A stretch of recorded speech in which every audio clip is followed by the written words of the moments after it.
¿A dónde está papi?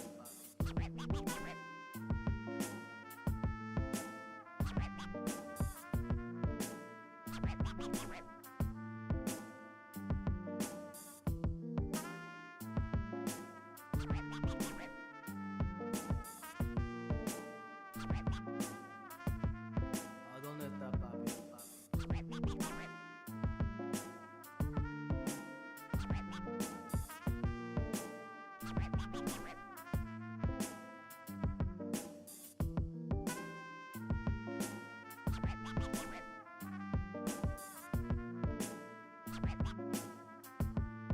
¿A dónde está papi?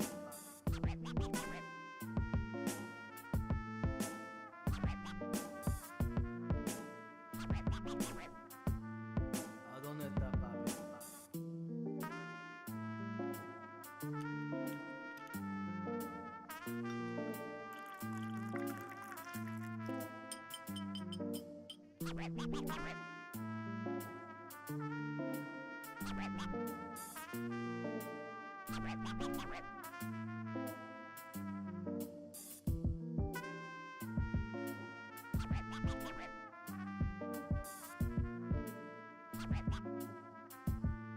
¿A dónde está papi?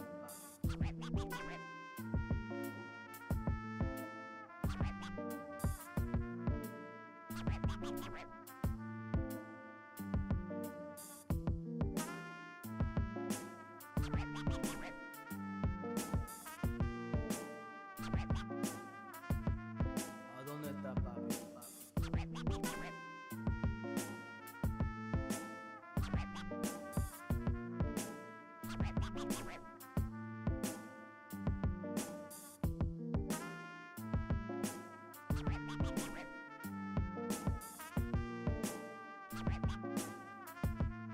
¿A dónde está papi?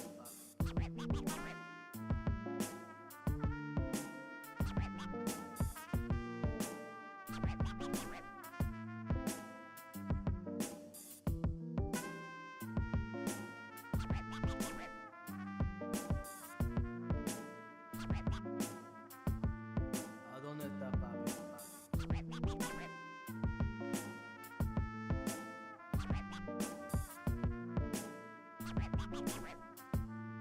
¿A dónde está papi?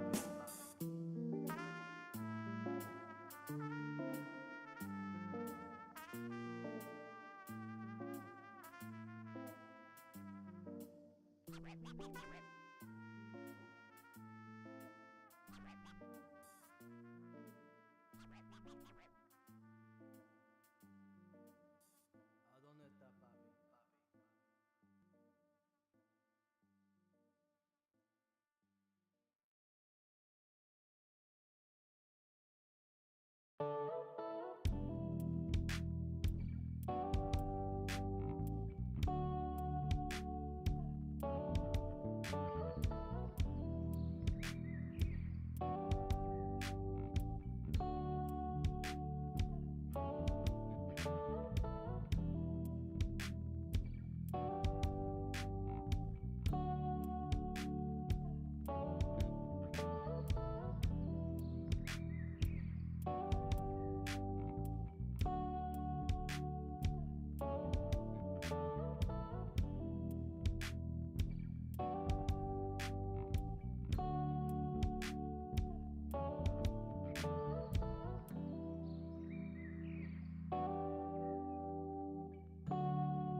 Welcome, welcome, welcome to the Tuesday stream. I hope everyone's having an awesome Tuesday. Welcome, everybody.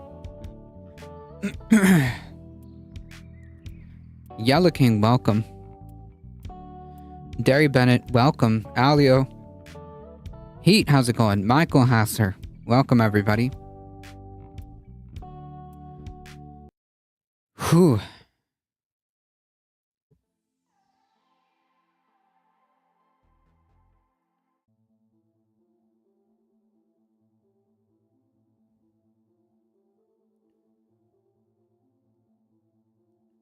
Yes, subscribe to the YouTube. That's right. Couple of things, folks, again. On top of subscribing on the YouTubes and liking the stream and all that, if you guys want to join the Discord, I will put the link there. You can join the Discord to keep up with the channel. On the last Saturday, on the last Saturday of the month, there will be a movie night. This month's movie night will be holiday themed. I'm thinking of putting The Nightmare Before Christmas. So, if you want to participate and watch the movie, just hang out, or just sit there and watch the movie. That sounds good to me. Just go ahead and join the Discord. You can also get updates on what happens in the channel, and lots of cool people in there.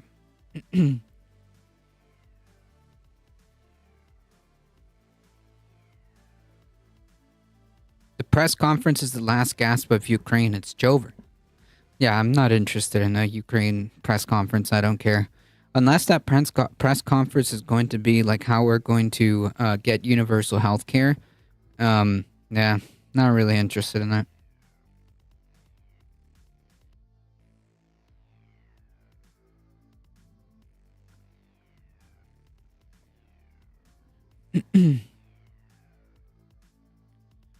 The Trump mugshot gets the NFT treatment, so they're selling NFTs of Trump's mugshot. I mean, the grift continues, right? The fleecing continues.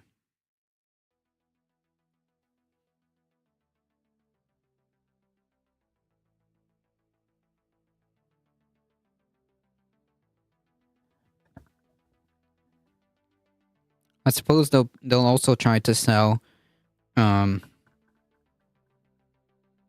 NFTs when he's in the if we ever see it, an orange jumpsuit, right?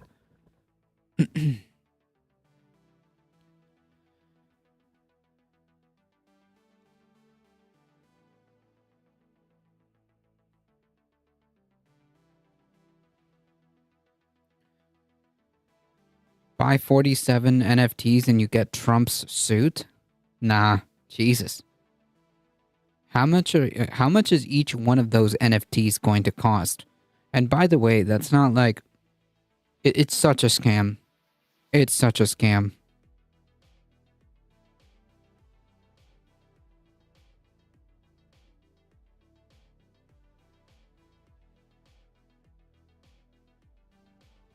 Like, people call NFTs like virtual Beanie Babies, but at least with Beanie Babies, you get like something physical that you can hold on to, right? Like, even if that Beanie Baby that like for some reason ended up costing like tens of thousands of dollars at one point, and now it isn't, at least you have like a Beanie Baby, right? That you can like collect or hold on to.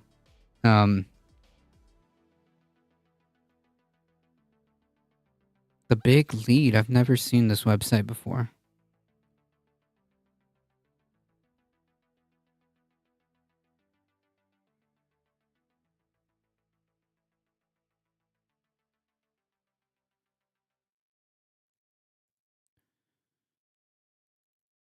Yes, I had over 200 and I gave them all to my kiddo. There you go. Hey, you have like a physical like item that, you know, if all else fails, it's still a toy, isn't it?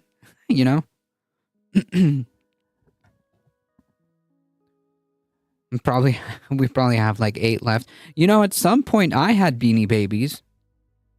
I remember that my grandma gave me quite a few Beanie Babies.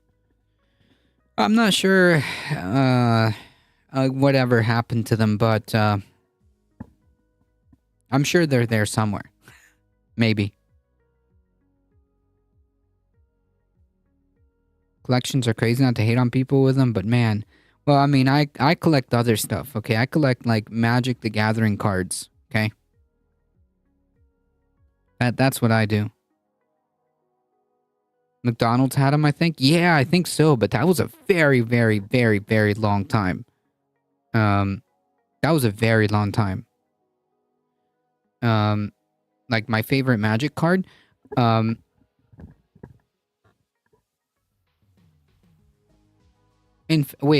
fact, I think I had a Happy Meal with said Beanie Babies.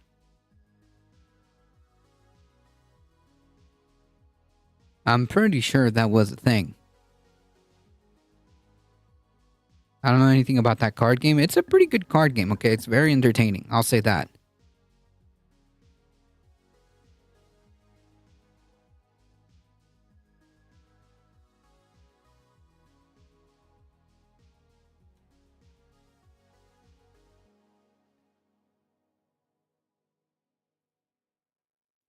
All right, really quickly, since we're on this, the beanies from McDonald's are smaller. Yes, they were like small Beanie Babies. But Donald Trump destroyed a suit as a reward for anyone who buys 47 NFTs. If you send Donald Trump 4,000, Jesus Christ, 4,653, he will send you back 47 NFTs and a piece of fabric. And it's not just any fabric. It's a piece of the suit that he wore for his mugshot in the Georgia case.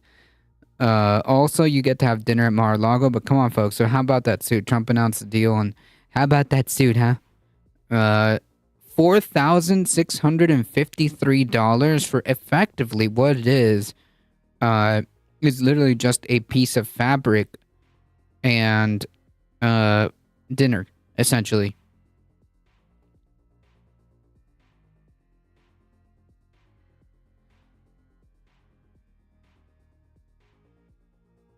That is wild. Because like you can discount the NFTs, okay? The NFTs are that's not anything. It's fake. So you're literally getting nothing but a piece of fabric and dinner at Mar-a-Lago, which I'm assuming that if you don't live in Florida, you're gonna have to find your way there, right? Nerd alert: Doctor Who magic trading card with Kiri Gatwa, the 15th Doctor. I'm not too knowledgeable on Doctor Who, but I did see that they were doing a Magic the Gathering theme with Doctor Who. They've been doing that a lot. They've just literally just been taking like different universes and incorporating them.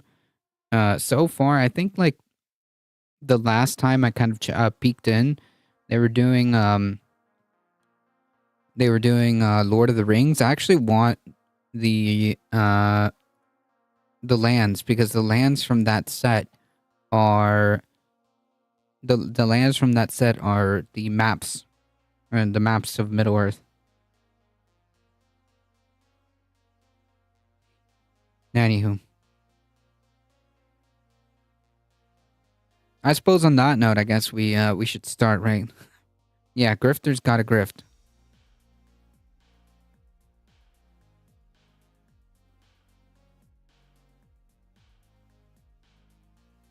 I had Lord of the Rings Risk once upon a time. What? They made a Risk version of it? That's pretty cool, actually. I would actually play that. Risk is a good game, okay? When it comes to board games, Risk is a pretty good game. Mainly because I like real-time strategy games. So Risk is like a kind of like a board game RTS, essentially. More or less.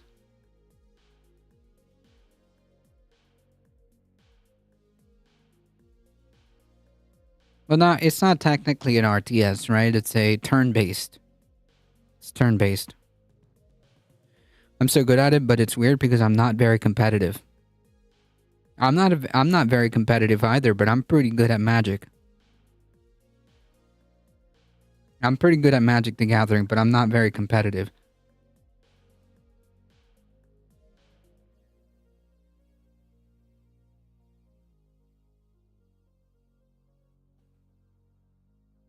It's just like a thing, you know? I guess everybody has one of those. Anyways, Hillary, yes. She's back. It's her turn, folks. You know, I'm all in to reelect people who got things done. That's what this country needs. We need to remember that we can get good stuff done and that. We need to remember that we can get good stuff done, you know, like things. Mainly things that are good. That's what we need to do, right? That's what we need to do. We need to continue to getting good stuff done. Things that are good. Yeah. Yeah, that works. We are by far the best positioned country for the 21st century to continue to lead and make a difference. And we just got to get the naysayers and the whiners. What? She has to be so careful about her. She has to be so careful about her every word, though. They always tear her apart, and she constantly puts her foot in her mouth. Yeah, like, but then, like, if you know that that's gonna happen, then, like, I don't know, maybe, like, we have some thought process behind what the statements that you're gonna make. Hillary still is better than Trump. Yeah, she's a terrible candidate. I don't know. Like, I really wish she would go away. I feel that. And the snipers, to just go to the back of the room. What are you... Is she okay? Like, wait, what? The naysayers and the snipers in the back of the room? Jesus. She should just go and be retired. Enjoy it. Exactly. Because they're not helping at all. Yeah, naysayers and snipers. I don't know. You just heard failed presidential candidate Hillary Clinton scold the whiners and the naysayers for daring to vocalize concerns about like people who snipe, like make snipe, like sniping comments, like people who take punch. I don't know. We'll go with that to be charitable. We'll go with that. About Joe Biden. Now we're gonna watch more of that. It's old speak. Yeah, I guess in that context, it makes a little bit more sense. Clip in a moment so you can see what kind of a case she's making for Biden. But in general, you can expect to see a lot more from Hillary Clinton lately because for some reason, the Biden administration... I don't think she meant people with scopes. No, I don't think so. Dude, why is she still here? Why is she still a political thing? Does Hillary know about Twitch? Nope, and it doesn't matter to the conversation. Has chosen to trot out her dusty ass to help him win his re-election effort. Oh goody. NBC News reports the former... Yeah, so I don't know like what she's thinking. And I also like if the Biden like campaign is looking at this and going, yes, this is a good idea.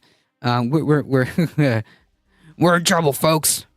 Secretary of State is emerging as a key player in his re-election campaign, and I think that Mehdi Hasan put it best. Yes, when you're a Democrat struggling to beat Donald Trump, you call for help from, checks notes, the last Democrat to lose to Donald Trump. Exactly. And I'm so sure, I'm very confident that the more that voters see of Hillary Clinton, the more they're going to like Democrats, for sure. That's... Yeah, this is a really bad, this is a mistake. Like, as if already, like, enough, like, the issues are already starting to look pretty bad.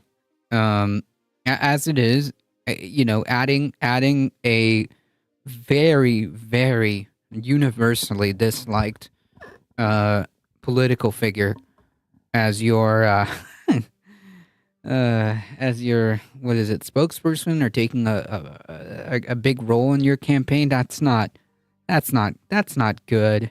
That's not great. That's a disaster. That's a disaster. She's gonna poison the well, I'm afraid. I mean, just being there, yeah. Just being there. I mean, does the DNC think Hillary will bring more support? Go with Bernie. Yeah, but the DNC isn't the one that's making the campaign decisions. Biden has his own campaign team. Like, if the Biden campaign team green lights this being a thing, it's on them. This would be like the DNC has nothing to do with this. It's definitely going to happen. Now, whenever the Democratic Party senses that a corporate Democrat is in danger of losing an election, they call on the Clintons to save them. For example, Hillary Clinton endorsed Elliot Engel over Jamal Bowman. She also endorsed Shontel Brown over Nina Turner, and Bill Clinton made robocalls for corrupt conservative Democrat Henry Cuellar last November. So the fact that Biden's campaign is enlisting Hillary Clinton, of all people, is a sign that they're actually worried. And they should be. Poll after poll confirms that Trump is ahead of Biden in hypothetical matchups, and he's even behind in key swing states as well. A CNN poll finds that he's 10 points behind Trump in Michigan. And this poll comes after we learned that his support from Arab Americans dropped 59% to 17%, according to an Arab American Institute poll.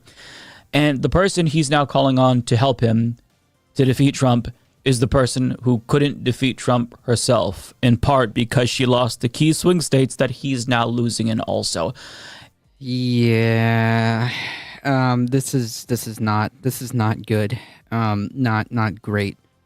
Not good. Also, just to be clear, like, the poll that he's talking about is a recent poll.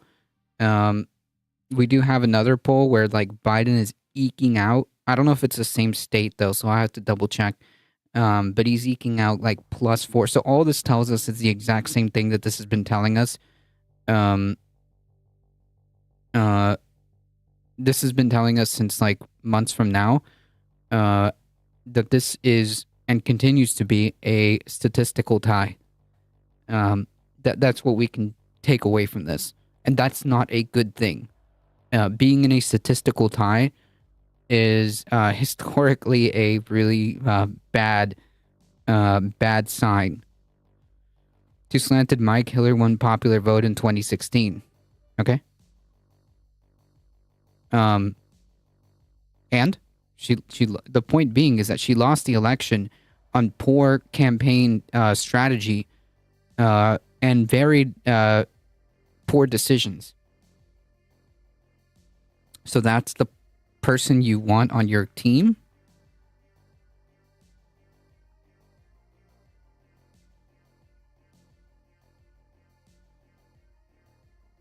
Bernie would have been better, plus Bernie has been a supporter since the beginning. True. Echo Wrestler Dragon, welcome. Aldio with the 12 biddies, thank you. And it's just bizarre to me that anyone would ask Hillary Clinton for advice on how to win elections when she ran one of the worst campaigns in modern history. Yeah, thank you. That's exactly where this is going. Like, the point being is that she had tremendous strategic blunders. And this is the person that we're going to use? Question mark? I don't know, but Mike is getting disrespectful. How? By pointing out the truth? What part of that was wrong? I don't understand. She lost the election and she had poor strategy. Where is the issue here? History. I mean, the general election was a catastrophe, but if you go back to even before that, during the Republican primary, she propped up Donald Trump because she thought that he would be easier to beat in the general. And we all see how that turned out. And yeah, so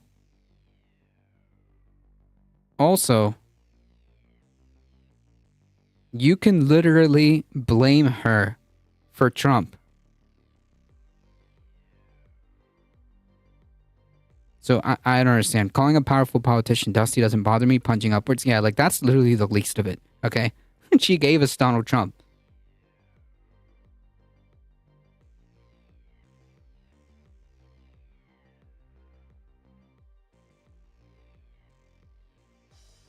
Mike is a naysayer. I don't like. What are you talking about? Like, explain. Yes, Mike F is a naysayer. Yes, you should be a naysayer. Because she ran a disastrous campaign and propped up Donald Trump. Like, I don't understand. What is the issue here? Is my point. Like, yeah, I'm a naysayer too. Just go away. She should just go away.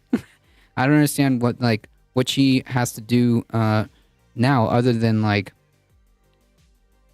I guess ensure that as if things aren't looking too good as it is.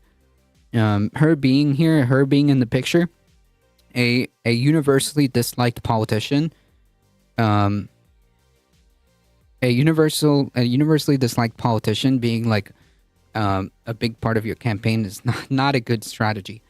TYT and Trump's fame with NBC Apprentice did not hurt Trump now in 2023. Hopefully Trump is hurt. I don't know about that. And also, like, again, you should be a naysayer. Like, this is objectionable. Like, you shouldn't be okay with this. This is a disaster. This is a bad decision. So again, what part of this is objectionable? We should play COD because I'm a sniper now.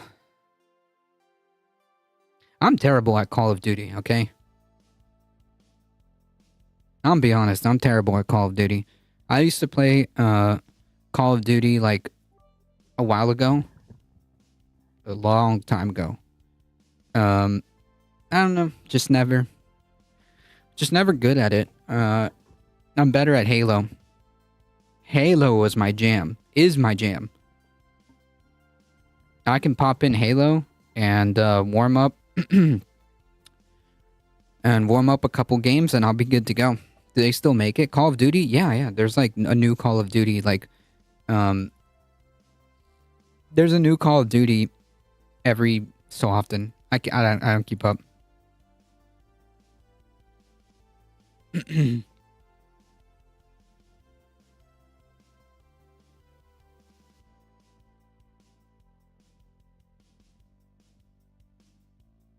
Do they still make it? Are you talking about Halo? Halo? Oh yeah, Halo is still going. Halo is still going strong. The newest iteration is like an open world, a pseudo open world, where you can. Oh, I was talking about COD. Okay, yeah. They still make COD. They still make Call of Duty, and they still make Halo. There's a new one. There's also a TV series, a Halo TV series, but they, yeah, we don't want to talk about that one. Now, he's asking the person who gave us Trump how we can defeat Trump. I mean, she didn't even bother to take the Rust Belt seriously. She gave progressives the middle finger, and she expected voters to flock to her specifically because Donald Trump was so detestable. But that didn't work. And now Biden, for some reason, is crossing his fingers and hoping that negative partisanship will somehow work this time. We already learned that that's not going to work. So why would you do that strategy and then call on Hillary Clinton, of all people, to try to help you win? It feels like the Biden administration is genuinely trying to lose. Like, he doesn't want to hurt his ego and not run for a second term. So he'd rather lose than just like step aside. It's maddening. I don't know what the fuck they're doing. Don't scroll away. It's Senator Warnock. Listen, in 2000. Sorry, Senator. Every single person who's part of Biden's campaign should just be fired at this point. They're all terrible. But I mean, it's so infuriating to even entertain this idea that Biden doesn't know why he's so unpopular. It's not like he's scratching his head wondering why all of a sudden he's polling so poorly, because we know exactly why we're in this predicament where he seems poised to lose to Donald Trump. This isn't rocket science. He's doing a genocide. That is specifically why he's losing. But therein lies the main reason why he's enlisting the help of Hillary Clinton. NBC News reports Clinton published an op-ed in The Atlantic that forcefully made the case for Biden's approach to the Israel-Hamas war, putting her credibility on the line as progressives demanded a ceasefire. It's not just progressives, it's the majority of the country. But anyways, and 2 weeks before that, at a Columbia University panel on the anniversary of the Universal Declaration of Human Rights, Clinton shut down a heckler who asked her to comment on Biden's warmongering. They later add, as a former Secretary of State, she has the bona fides to provide Biden with a measure of political cover amid a war in the Middle East that has split the Democratic Party. Biden and Clinton have not always been close. She elbowed him out of running in 2016, but the president is thirsty for allies right now. His approval numbers are at an all-time low, and he is running neck and neck with the Republican frontrunner, former President Donald Trump, who is under indictment in 4 separate cases. And it should not be lost on anyone that any Democrat would have such a difficult time defeating someone who is facing 91 criminal charges. Yeah, like this is absurd. The fact that we are sitting here and like screaming from the rooftops that this is a neck and neck race. This is way too close. And historically, when numbers look this close, it's not good. It doesn't end up being well. The fact that we're neck and neck to a to a literal to a literal dude who attempted to overturn the election is now facing criminal charges for this. I mean, this is pretty absurd. Who the F cares about Hillary? Unfortunately, the Biden campaign cares enough, because like here we are talking about her again. Shout out to the woman who lost her reality TV show host. That'll work out great. Yeah, like everything here is just pointing to it's pointing to disaster. Charges. Like, if you can't beat that person, then the problem is you. And in this instance, Biden knows that the problem is him. He knows that his support of genocide is unpopular. But rather than just stopping and doing the right thing, he is choosing to have someone else tell us to shut the fuck up about it on his behalf, so he doesn't look more like a bad guy than he already does. But I mean, it's too late for that. And he is continuing to dig his heels in as he hemorrhages support. And then he wonders why people aren't supporting him, why they're not enthusiastic to get behind him after all of the terrible atrocities that he's part of. The U.S. This was already bad enough before, okay? Who's to say that, like, in a couple of months, perception might change? Who's to say in a couple of months perception might change? But it's not looking good. Vetoed a UN Security Council resolution in support of a ceasefire and the release of all hostages, which comes after the Biden administration bypassed Congress to provide Israel with tank shells that will undoubtedly be used to slaughter even more civilians, which is a reasonable expectation considering the fact that civilians make up 61% of casualties. They're not even trying. And to make matters worse, the U.S. continues to play dumb when it comes to Israel's war crimes and has the audacity to feign concern over reports suggesting that Israel is using white phosphorus after we literally supplied them with the white phosphorus that we're concerned that they may be using. Those are U.S.-made white phosphorus smoke bombs that were manufactured at a plant in Louisiana. So the U.S. isn't just enabling Israel's war crimes. We are fully complicit here. Our tax dollars are paying for the bombs that we are dropping on children in Gaza. Biden is a willing participant in the ethnic cleansing and indiscriminate slaughter of Gazans. And if we actually respected international law in this world, Benjamin Netanyahu would be tried at The Hague for committing crimes against humanity. And guess what? Biden would be right there with him, being tried as an accomplice. But when you're the global hegemon, you can do anything. You can get away with anything. You can even get away with murder, literally. But you can't escape the backlash from your own country when you live in a democracy, and that's what Biden is currently experiencing right now. No amount of negative partisanship or condescension from Hillary fucking Clinton is going to galvanize voters to support a genocidal president. That's just not going to happen. They've made that very clear. Yeah, and like the thing is,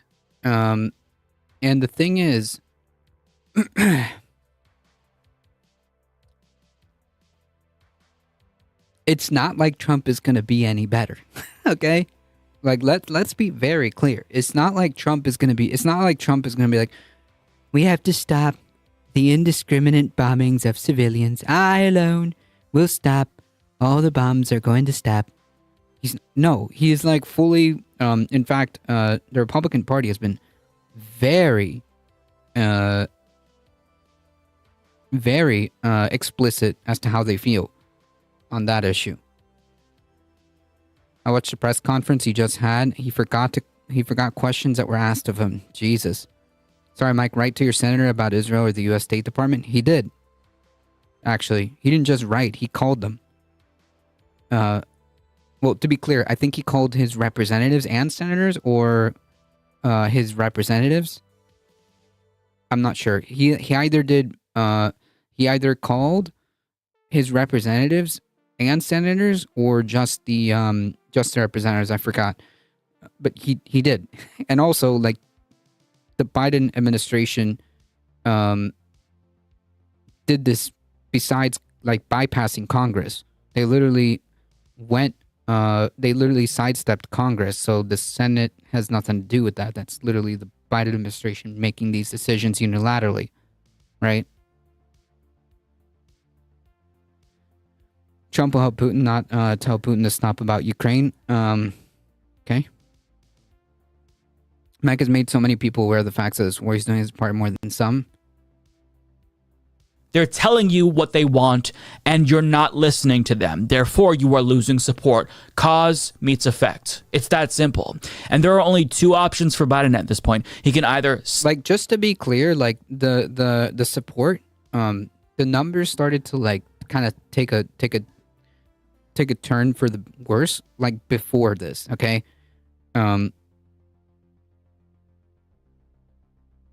This is just like the cherry on top of the poop cake that's being manifested over here.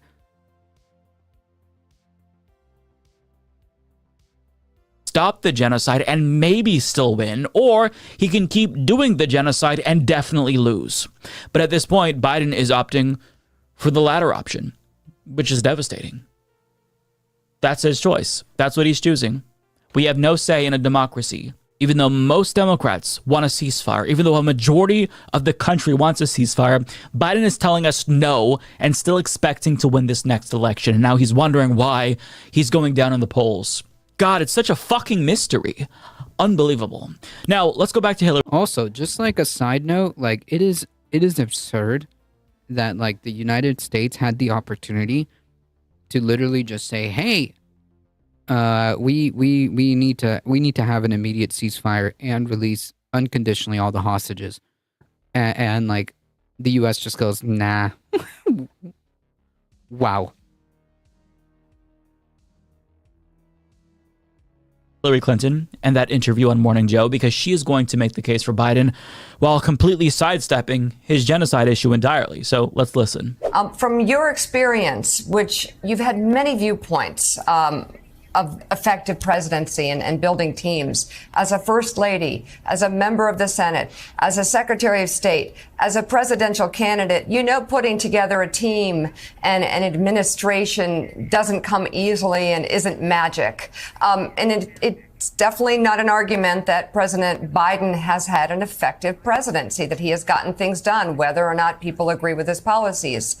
Do you think the questions about his age are legitimate?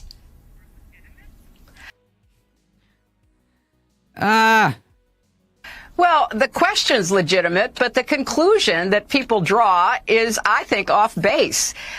Look, I am supporting President Biden and Vice President Harris because of what they've gotten accomplished. I'm kind of old-fashioned that way. I like to see people, you know, as I said, tackle big problems, bring people together, and try to forge solutions. And I don't know about anybody else, but I'm kind of happy that we're fixing our bridges and our roads and the rest of our infrastructure. And I'm thrilled that we are going to compete. Peanuts, okay? Peanuts. Conscious Canuck can't have a ceasefire. The fourth quarter profits and stock prices of weapons manufacturers would decline. Yeah, I'm sorry about that. Can't have that, right? And most Americans voted, no. This is a completely different election, okay? 2020, in 2020, people were unprecedentedly, okay? If that's, listen, I'm making up that word, okay? 2020 was an unprecedented show. That is not going to be the case this time, in my opinion.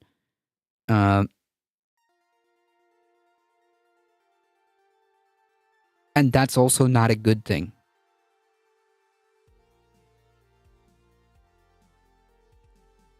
"2020 was unprecedented because literally everybody got out and said, like, we need to get this guy out. We need to get Trump out. That was the beginning and the end of that election, of the explanation of that election. That is not going to be the same case this time. Will you motivate the anti-Trump, the anti-Trumpers? Maybe. Will you motivate it to an unprecedented level that hasn't been seen in 120 years? Oh, about that. I don't know about that.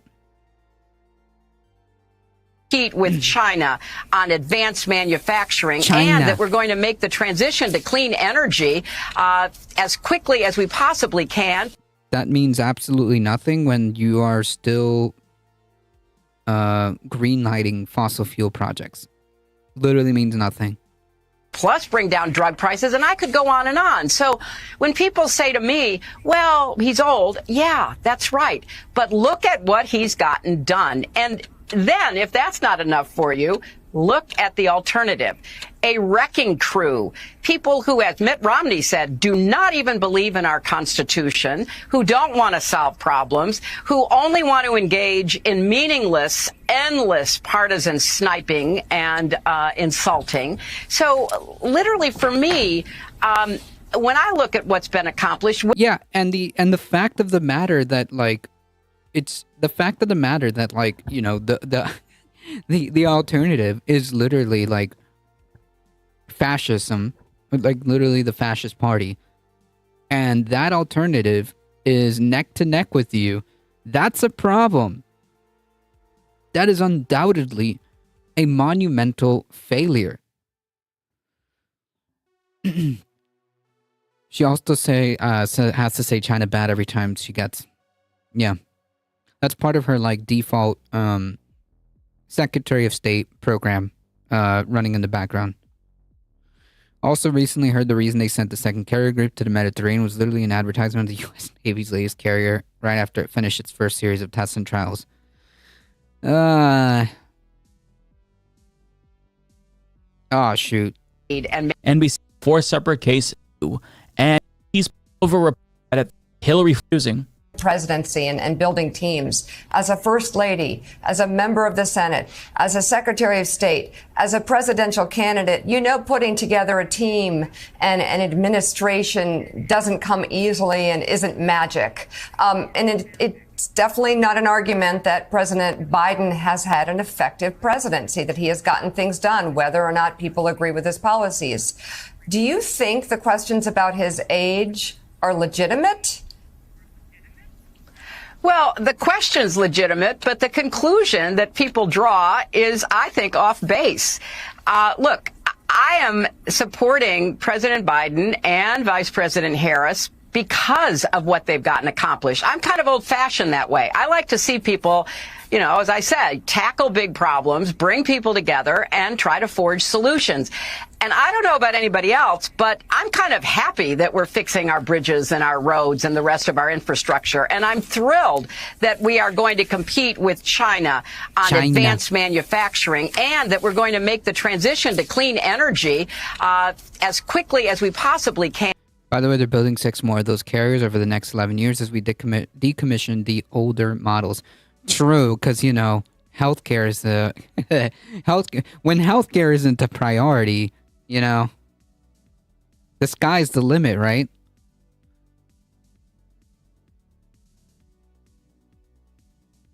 And plus bring down drug prices, and I could go on and on. So when people say to me, well, he's old, yeah, that's right. But look at what he's gotten done. And then, if that's not enough for you, look at the alternative. A wrecking crew. Yeah, look at the alternative. Who is currently neck to neck with you, or your party, I should say, your candidate. That's sad. People who, as Mitt Romney said, do not even believe in our Constitution, who don't want to solve problems, who only want to engage in meaningless, endless partisan sniping, and yet somehow that your candidate is still neck and neck with these people. Insulting. So literally for me, when I look at what's been accomplished with the team that was put together, I am very impressed. Oh, are you now? Well, I guess that settles it, everybody. The person who all of us fucking hate is impressed by Biden, so you better shut the fuck up about his weaknesses. Don't say anything. Just shut up and vote for him. Don't vocalize even any criticism. Otherwise, you support Donald Trump.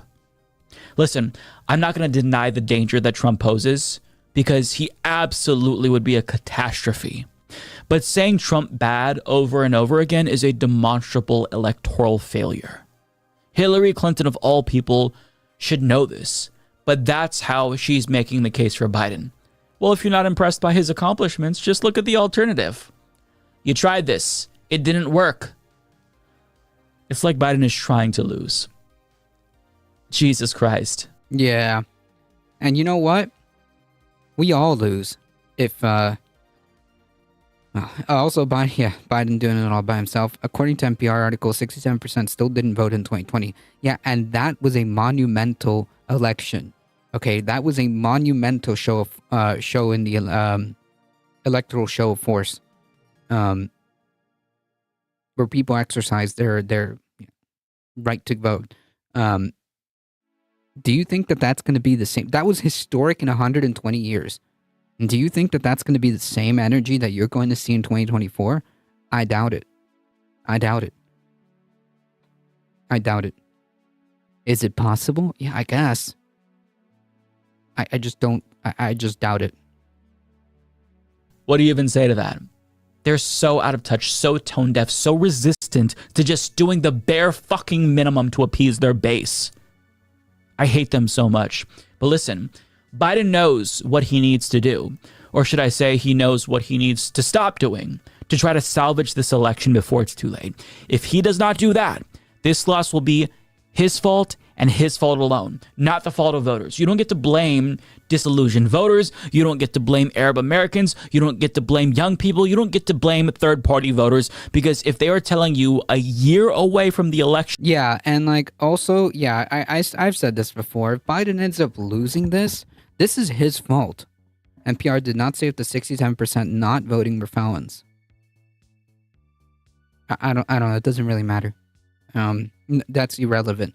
The point being is that the 2020 election was a historic participation. The 2020 election was historic because of its levels of participation that haven't been seen in 120 years, which is kind of pathetic when you think about it, that like saying 67% is a massively historic participation rate. That is abysmal. But the point being is that it was a historic election in the sense that a lot of people showed up. I don't know if that's going to be the same. After the unshackled vote by mail.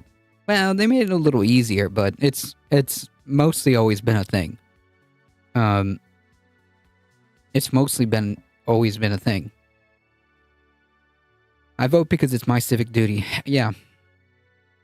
Like, the candidate has to inspire me, man. Well, we know voting for the GOP means the 2025 project, and yet the Democratic Party is showing us no interest in defeating that.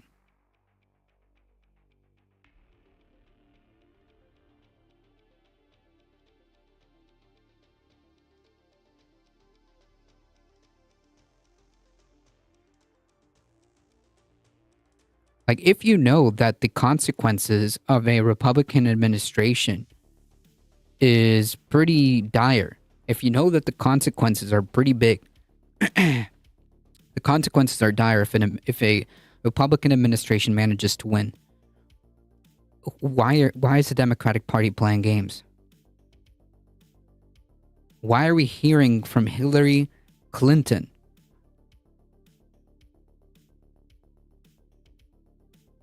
Just makes no sense. What they want, and you refuse to listen to them, you are the one who fucked up, not voters. So get it together before you lose to Trump, you fucking idiots. Yeah, and the problem is, like, 3 months from now, 3 months from now, if the numbers don't change, 3 months from now, if the numbers aren't changing, if the trajectory isn't changing, that's bad news. That's bad news. That's bad news. Yeah, it's a threat. It is an implicit threat. You're right. Keep screaming at the DNC. Yes, keep screaming at the Democratic Party for effing it up. Yes, absolutely. 100%. You should be very angry. You should be very angry. At the fact that the Democratic Party at this point in time is at a statistical tie with a fascist.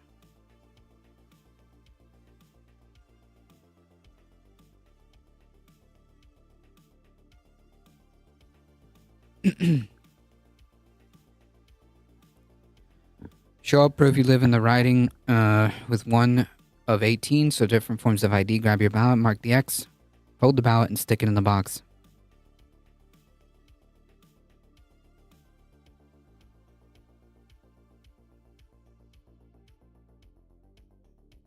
So now to kind of emphasize where we're at.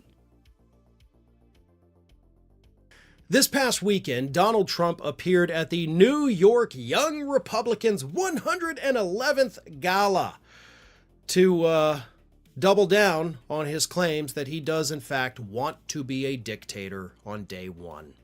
And obviously, Trump had originally made those comments during a recent town hall with Sean Hannity on Fox News. Trump knew exactly what he was doing because he knew that the media was going to pick that up and say Trump is admitting that he wants to be a dictator, because he literally admitted it. Of course, he says just on day one. But Trump got everything he wanted by making that statement. Everybody in the media, by the way, myself included, we had to talk about that. That is a horrific claim to make. So Donald Trump then used that, the fact that everybody in the media talked about it, trying to throw it back on the media as misconstruing his words. And then, of course, he doubles down on it. So take a look. Here is Trump manipulating the media. And then, of course, saying he totally wants to be a dictator. Here he is. Bad. Baker today in the New York Times. Here they close polling stations, so you have to wait for hours in the elements during a workday. Yeah, that's the thing. That's the thing, for hours and hours and hours, depending on where you are. Yeah, that definitely was a thing. I mean, probably like voting by mail is probably the easiest way to go. To be honest, if you have the option, just vote by mail. Request your absentee ballot or mail-in ballot. and just do it. You don't even have to mail it back. You can put it. You can deposit it in the proper location during early voting, so you don't have to worry about it.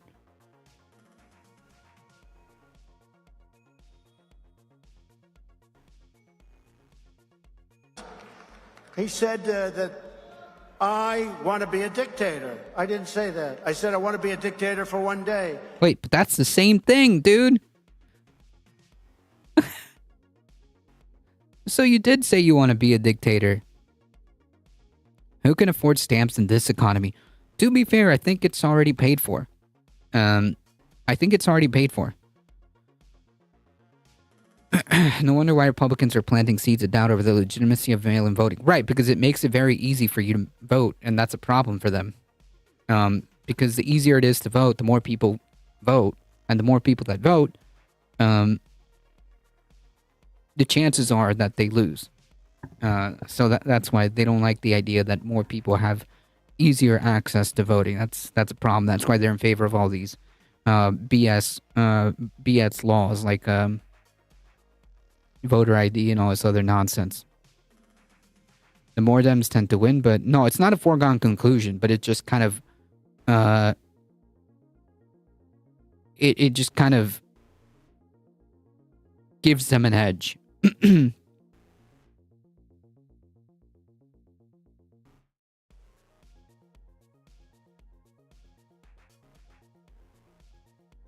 But the New York Times said, and you know why I wanted to be a dictator? Because I want a wall, right? I want a wall, and I want to drill, drill, drill. I want to impose my will on day one. I just want to drill, even though nobody wants me to. I just want to build a wall, even though nobody wants me to. And it's a waste of money and resources. I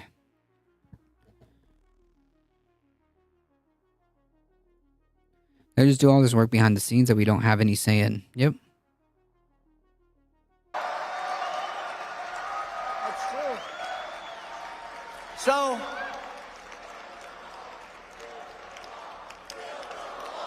Oh my god, 2016 all over again. Jesus Christ.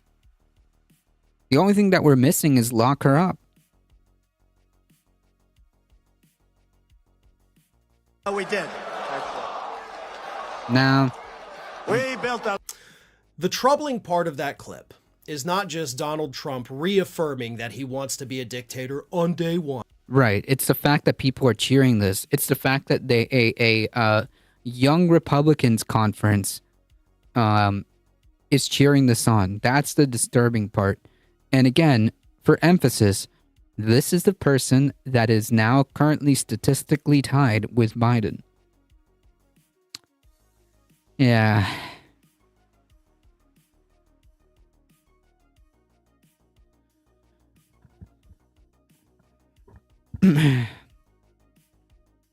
There's a convicted Capitol rioter running for Georgia Santos' seat. Jesus.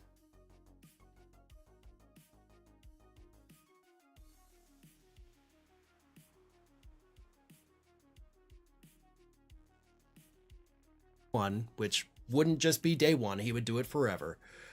The terrifying thing is the reaction of the audience. Yep. That's what we need to be worried about. Because you see, what Donald Trump was doing there, by reaffirming that, yes, I want to be a dictator on day one, not only was he trying to, stick it to the media by saying they're misconstruing this because they're leaving out on day one. Nobody left that out, by the way. He's now testing the waters. He initially made the claim on Sean Hannity's program to see if he could get his names all over the headlines, and he did. Yeah, but you see, the refugees are brown. So, yeah. Got to build the wall, Now, he's seeing how that line resonates with the base. Do they like it? Is this something maybe I can maybe I can push the boundaries on it a little bit? Maybe I can extend it? Maybe later on I'll say I'll be a dictator for the first week. Just a week, guys. Okay? I just need a week. Okay? We just need a week to deport all the brown people. and then it'll be a democracy again. I promise. I'll be a dictator for the first month. I'll just be a dictator for the first year. And when he said for a day, they cheered. It was raucous applause. You know what? The crowd loved it so much that I said, you know what? I'm not going to be a dictator for one day. I'm going to be a dictator for 1 month.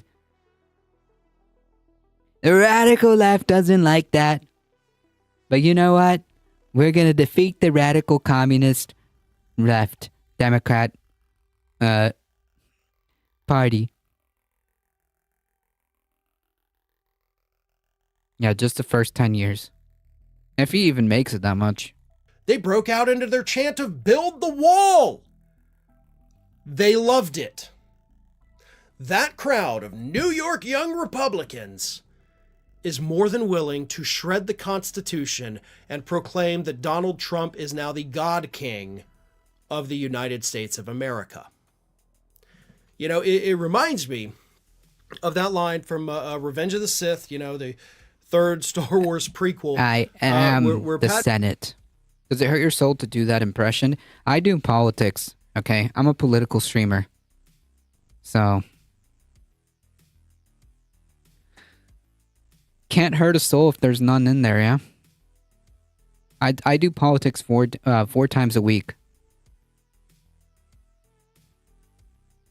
May says, so this is how democracy dies, with raucous applause. I don't know the exact quote, so please forgive me for getting it a little bit wrong there, but...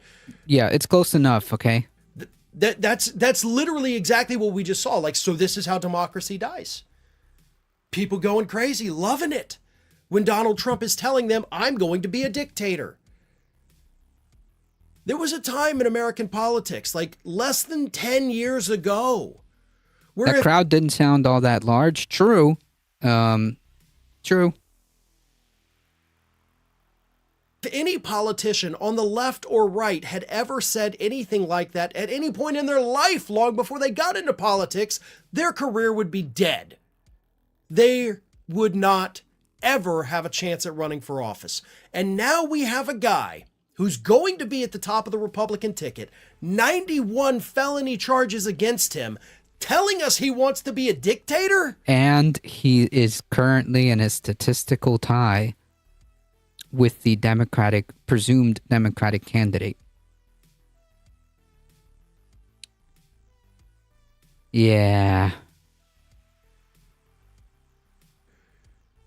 I mean, Jesus Christ, we're looking at a guy that is going to be a convicted criminal by the time the election rolls around and telling us he wants to be a dictator. And if that ends up being the case, and if that's true, if that ends up being the case that he does get convicted, whoo boy. Imagine as these trials go on, these trials go on, and it does end up being in a conviction. It does land him a conviction, and then dude is still statistically tied. It's over at that point. Yeah, exactly. This is how democracy dies, not with the whisper, but with the thunderous applause. Likely convicted criminal telling us he's going to be a dictator, and the crowd goes wild for it. Maybe that's what we deserve as a country. If we're going to let this happen, then we just deserve it at this point, right? Well, no, I'm not willing to go that far yet, because that crowd at that New York Young Republican gala in New York is not representative of the majority of people in this country. No, just a representative of a large chunk of the Republican Party. I know the polls right now do not look good, but trust me, folks, Trump's going to keep saying crazy stuff like this. A lot of people are going to wake up when it comes time to, put the rubber to the road and actually vote. They're going to remember things like this. Because if not... Man, that seems like an awful... that seems like an awful wild gamble to take, right? Yeah, I don't know about that one. Has Farron met Americans? That's not a bet I would take. Is it possible? Yeah, I guess. Will we see the same thing in 2024 that we saw in 2020? It's possible. How probable is it? I don't know about that one. Yeah, I'm respectfully disagree on this. That is not a gamble I would like to. That is not a gamble I would like to take. Hello, 18-minute account. Trump is going to win in 2024 for the sake of the world he has to. Nah, I'm good on that. I agree with Ring of Fire on this video. I disagree with that last part. I disagree. I would not gamble. I would not gamble the election. Now that you've established how dangerous this dude is, we're gambling on, well, maybe people are gonna wake up. As the more he says, like the more crazy stuff he says. Oh man, that's a dangerous game to play. That's a dangerous game. I'm not.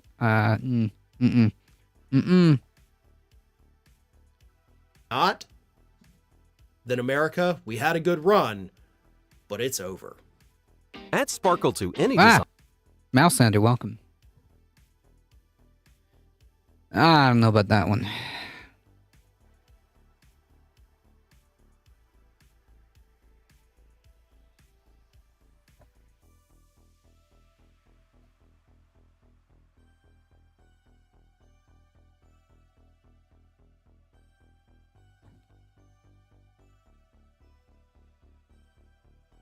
True, but voting is the actual poll and electoral college numbers. Now, if you are not the... Yeah, just in time. Hey, you just in time for the Matt Walsh segment.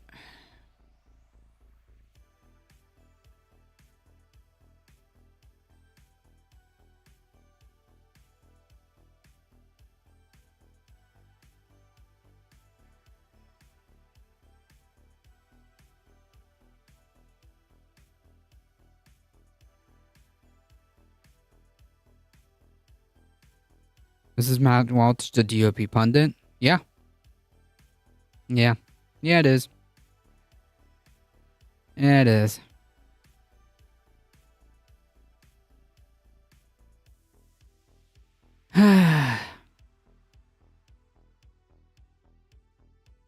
Yeah, the diaper wrestling guy.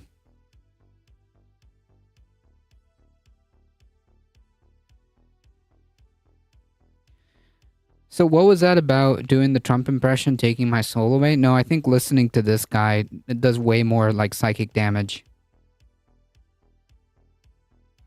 If you don't like, oh my God, what am I allowed to call him? An a-hole.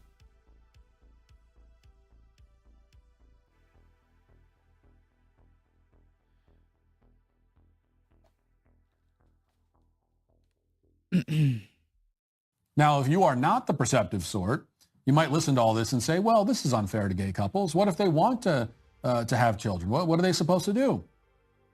Don't we need to have some kind of system in place to help them achieve their parenthood dreams? Yeah, there's like there's like a multitude of ways that can go. They can adopt. They can have like a surrogate. I mean, like there's ways that this can happen.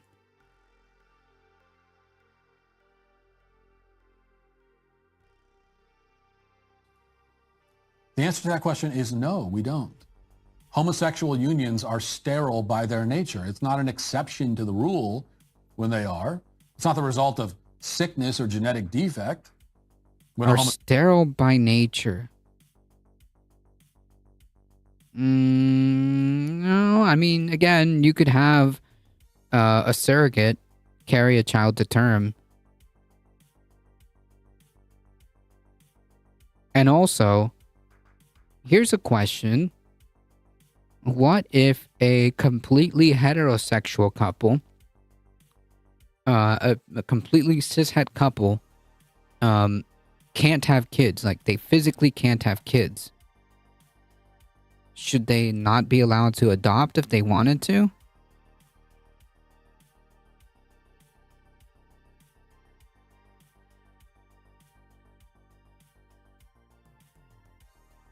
Yeah. What about two women? They can both be pregnant at the same time. Homosexual couples unable to have children. None of them are able, or have ever been able, or ever will be able. That is a sign from nature, about as glaring and obvious as signs as you can ever see. That's just not true. Of course they can have kids. That gay couples are not meant to have kids. They're not meant to have kids because they cannot ever have kids, because kids are meant to have both a mom and a dad. Okay, so how do we square a cishet couple where the man is sterile? The man just cannot have children. How does that fit? So then, like, by that logic, we can extrapolate a lot of things, right? For example, hey, Matt. Yeah, he's smarter than that. He's banking on his audience not thinking. Hey, by that extension, if we take that to the logical conclusion, like, why is Matt Walsh even wearing glasses? Yeah, exactly, Mouselander. I'm getting to it. You're beating me to the punch. Sam Cedar? Damn. They already did this segment? Boo. I mean, well, yeah, this is, to be fair, this is also, like, low-hanging fruit, because, like, obviously the logical conclusion is, like, wait a minute, you're saying that, like, by nature, this is, like, you know, as a gay person, you're flawed, so then by nature also, like, so are sterile people, so if we start to extrapolate that, why are you wearing glasses? Why are you wearing glasses, dude? Isn't that just nature's way of saying that, like, maybe you shouldn't, you shouldn't be able to see? That's kind of like just like nature's kind of telling you something, Matt. I wear glasses because excessive blue light burns my retina. Now, it's true that plenty of kids end up with just one of those, or sometimes none, but this just means that something went wrong. In that case, you do the best you can to compensate. But with surrogacy, we are designing children from the outset to be motherless or fatherless. But they have two loving parents, Matt. That's like the basis of success. It doesn't matter if it's a mom or a dad or two dads or two moms. A child having both parents in their lives is the benchmark for success.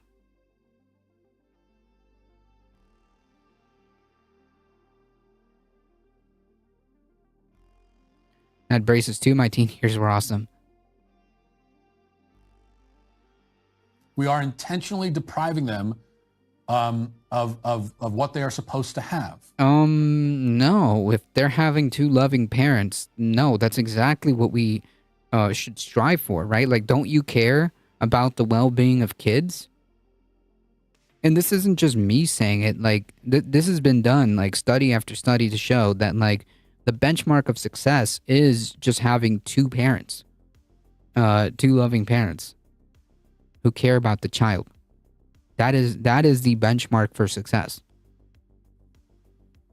You know, it's true that some children grow up with one arm or no arms.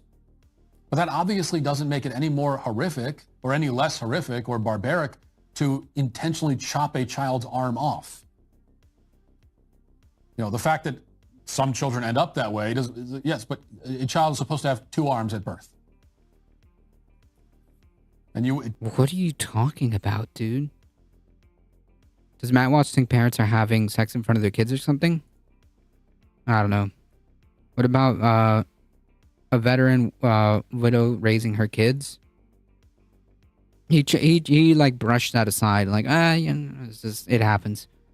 So he said something to the effect of something went wrong. But gay people adopting or having surrogate children, that's defying the order of nature, whatever. To intentionally design a child to only have one, we would all agree it's like mad scientist horror. But this is essentially what we're doing with commercial surrogacy. And only it's worse because it's far better for a child to be raised lacking. Only it's worse because like gay people have access to this. Taking kids out of foster care of nature out of their way would not have any social services. I mean, yeah. One of his arms than to be raised lacking one of his parents. And that's why I will never applaud and cheer when we get these birth announcements from gay couples, because I'm more concerned about what the child needs than what those men want. Mate. What the child needs is two loving parents, okay? Whether it be two cis parents or two gay parents, it doesn't matter. Matt's cool? Nah. He's not. Like, he's actually disgusting. Matt Walsh is, like, actually disgusting. Like, let's just be clear. Like, what he's mad about is that gay people have the option to adopt. Gay people have the option to adopt. Gay people have the option to get married. Asterisk. And he's got a good beard. He's also a terrible human being. And he's just disgusting. Beard or not, he's just disgusting. I don't know why that would be any... why that would factor into a person's character. But if that's what sways you, that kind of tells me something about you, right? If a perceived physical looks persuades you, that's kind of cringy, right? Like, oh, he has nice hair and he has a good beard, so I guess I should listen to him. It's kind of weak sauce, dude. I pity his kids if he teaches them even a tenth of what he says on camera. I don't doubt it. That's actually very scary. It's a very scary thought, right? Like something out of a horror movie. That's like something out of a horror movie. But yeah, like a disgusting human being, reprehensible. So the TLDR is that this dude's more interested in just outward brazen bigotry against gay people than to have like children grow up in a good household. Glasses look good. He's actually like a complete piece of shit. Like he's genuinely a terrible human being. So yeah, I mean, there's nothing to gather from his looks. If anything, he looks kind of creepy to me. Hamblitz, how's it going? He's likely teaching him how to be horrible, unfortunately. Yeah, like being making a just like having the thought of how Matt Walsh teaches his kids, like something out of a horror movie. Anyways, that's enough of that.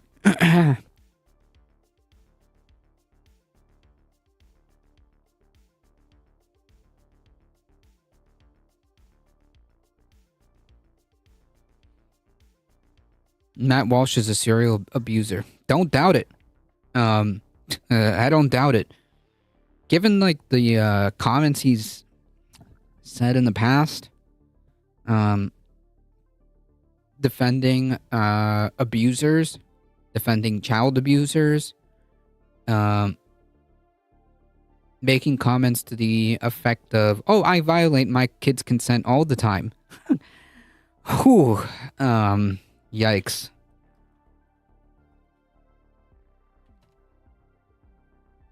Like, I think that's actually a direct quote. I violate my kids' consent all the time.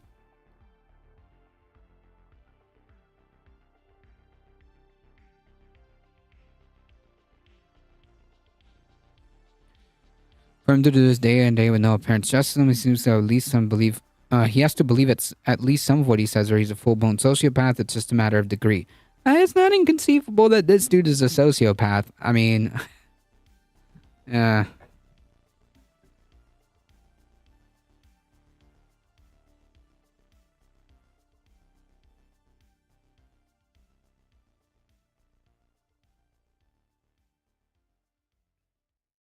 So, now that we've gotten the Matt Walsh segment, let's take a look at or listen to, because we can't really show them on stream.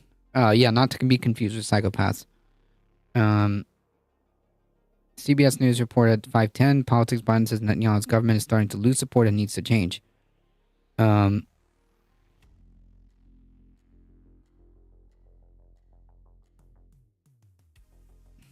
Matt's friend. Yeah.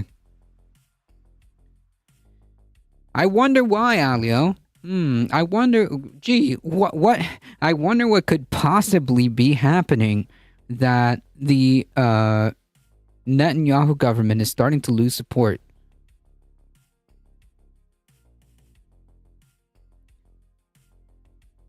I wonder what possibly could be happening that the Netanyahu government is losing support. I just can't put my finger on it. It is just does it start with a G? Maybe. Can we buy a couple vowels on that?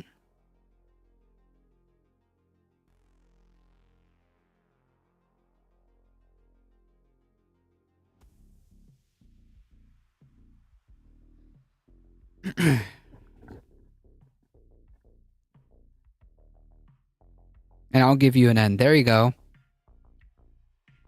Do we have an I? We need an I and a D. I think we got it. Those are showing up to defend Matt Walsh. Find something constructive to do, like wash your hair. and don't be like creepy weirdos, okay? Because like this dude definitely, like, again, I say this all the time. It wouldn't surprise me if like we found out some stuff about this guy.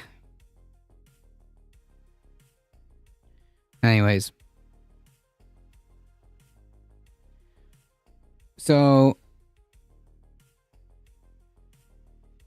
we kind of opened up with the idea that the Biden campaign has decided to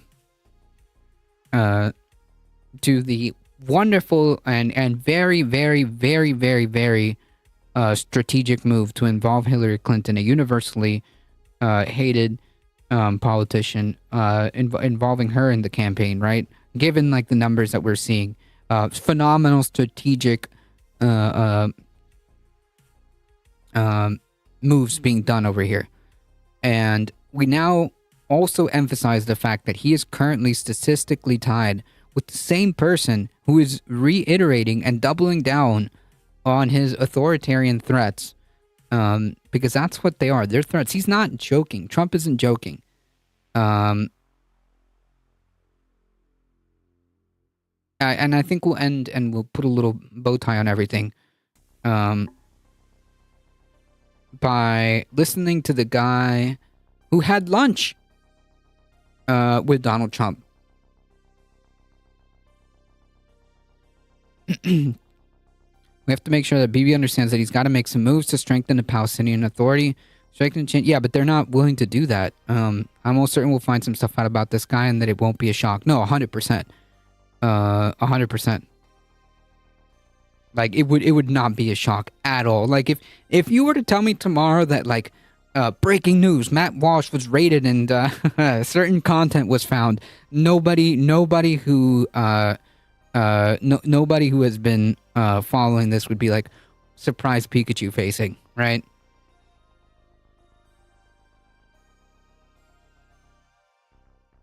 Yeah, he'll only be a dictator for day one. He'll give up power on day two, like all dictators do. Right? They love me so much. They love me so much. Listen, I said that I was gonna be a dictator for one day. But they said that they wanted it more. So now I'm going to be a dictator for 1 week.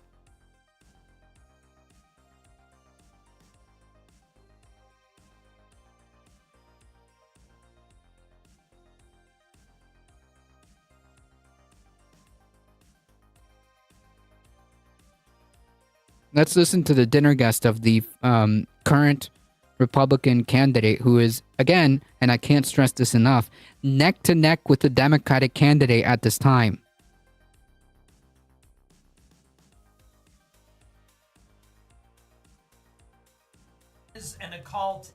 There is an occult element at the high levels of.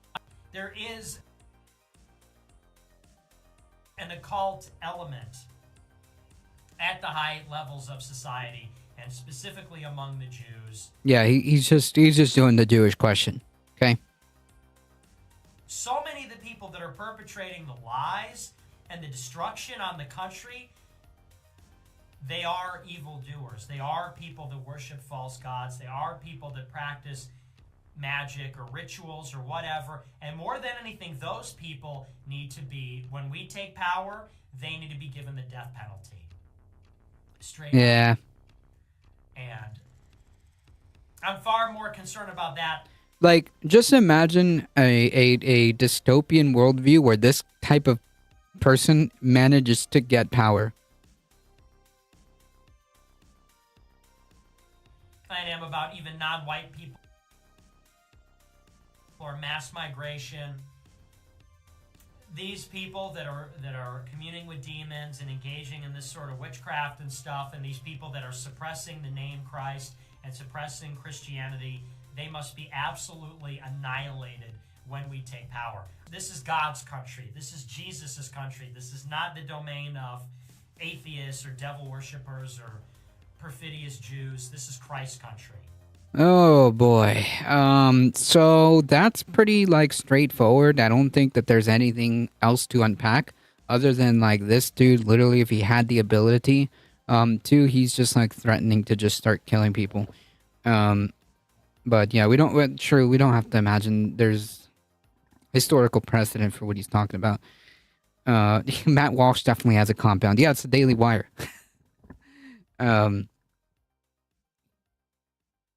What is it's America First. So whenever you hear like Republicans talk about like America First, that's what they're talking about. Yeah. And there's a lot of mainstream Republicans that do use that. They're proudly putting it on their little Twitter thing. America First, America First. They call themselves America First Republicans. That's what that is.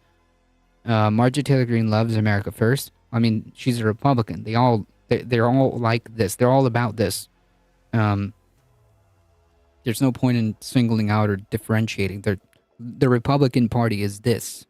That's the conclusion, the natural conclusion of their ideology.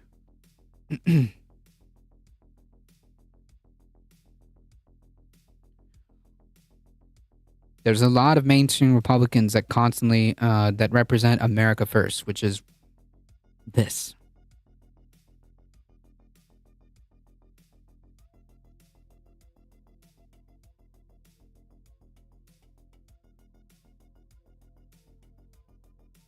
The classic slogan of the KKK. That's true. That's true. I'm pretty sure I've even shown pictures of that.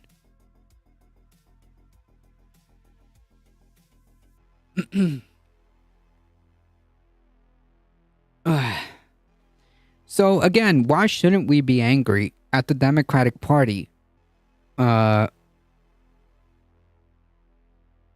when this is what's currently tied right now? Neck and neck.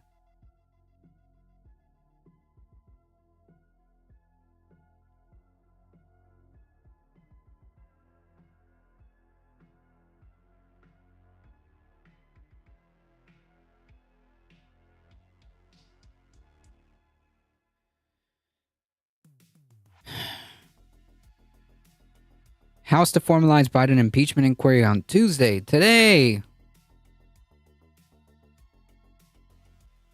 Republicans on Capitol Hill are expected to make major moves in the impeachment process against Biden. Today, the House Rules Committee is preparing for a vote to formalize the dog and pony show, which would lead to a full chamber vote as early as next week. House Speaker Mike Johnson published this new op-ed. The headline is "Mounting Evidence Against Biden Can't Be Ignored. We are Pursuing Impeachment." The Biden crime family. We owe it to the people to undertake this process methodically and transparently. Lead clown wrote. Tuesday's Tuesday's meeting comes as a committee prepares to receive more than 62,000 pages of additional documents from the National Archive. Those documents include emails by Joe Biden under secret aliases and records tied to his son. Abby Lowell, Joe Biden's attorney, implied in the letter that this wasn't a legitimate impeachment inquiry because it hadn't been voted on. Well, they're going to check that box, said the other clown. House Republicans have been working to prove that then Vice President Biden abused his office to profit from Hunter Biden's overseas business dealings. This includes alleged bribes, although Republicans have failed to prove any wrongdoing by the president. However, the walls do seem to be closing in on Hunter Biden, which we know. Like, hey, listen, bro, if Hunter Biden did some like fraud shit, like, yeah, prosecute him. The president's son is now fighting 6 felonies in a slew of misdemeanors over the alleged gun and tax crimes. On the financial indictments, yada yada yada. Da, da, da, da, da, da. So basically, they are going to attempt to pursue this. This is essentially a dog and pony show. Okay, I mean, unless they come with some receipts, then like, meh.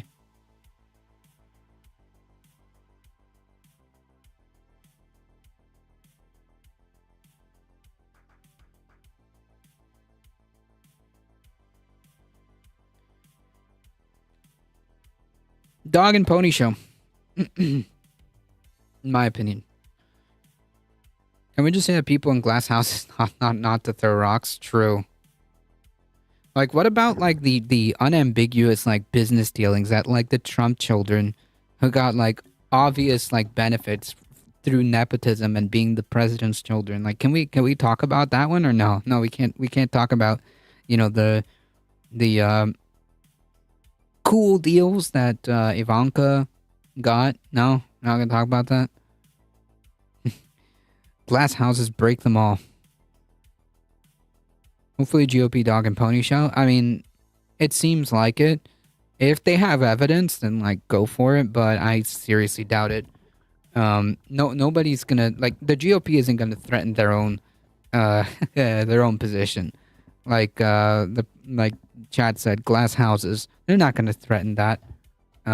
It's a dog and pony show, okay?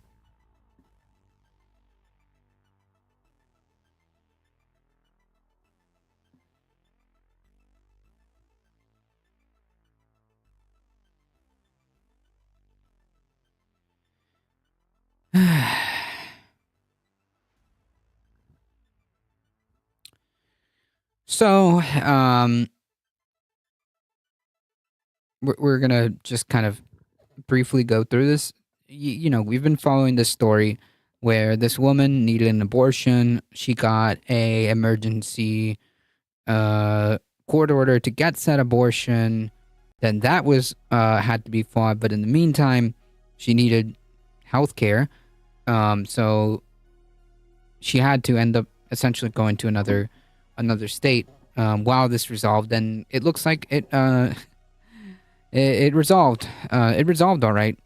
Texas Supreme Court rules against woman who sued for an emergency abortion. Yeah. Texas Supreme Court on yesterday, ruled against a woman who sued for an emergency abortion in her home state, overturning a lower court ruling last week. Kate Cox, 31, filed the lawsuit after she said she was denied an abortion for a pregnancy with a severe anomaly. In its opinion released on Monday night, the Texas Supreme Court acknowledged that Cox's pregnancy had been extremely complicated and parents would be devastated to learn their unborn child's trisomy 18 diagnosis. In its opinion, though, the judges wrote that some difficulties in pregnancy, however, even serious ones, not pose heightened risk to the mother the exemption encompasses. So in other words, it's arbitrary, or another way of putting it, the exceptions are BS. Okay, because the Texas Supreme Court is not a board of doctors making these like medical decisions. It is BS. The exception requires a doctor to decide whether Mrs. Cox's difficulty poses such risk. Cox's doctor asked a court to pre-authorize the abortion, yet she could not, or at least did not attest to the court that Mrs. Cox's condition poses the risk the exception requires. Biden should do something that hasn't been done in a long time: prepare for possible second Trump presidency, relinquish a lot of presidential powers. Honestly, I think that like if it's down to the wire, and it looks like that's going to be the case, I would say so, but you know, yeah, the first of many, because we're not done. We're not done.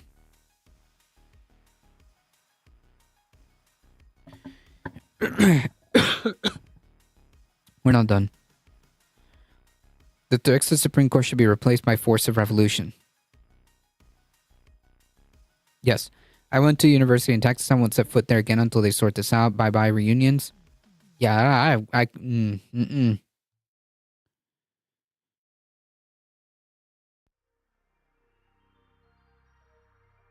Early on Monday, Cox is reportedly leaving the state to get care, according to the Center for Reproductive Rights, which is representing her. Last Friday, the state Supreme Court temporarily put the lower court's decision on hold, saying it needed more time to consider the case.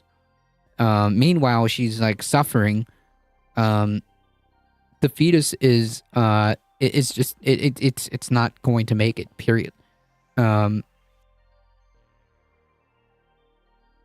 Texas Attorney General has asked the High Court to reverse Travis County District Judges Maya Guerra Gamble's decision granting Cox's request for an abortion for a pregnancy with a severe fetal anomaly.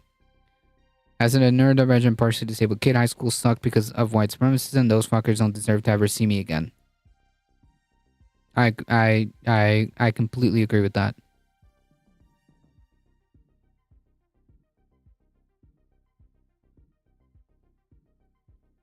I wouldn't want to either.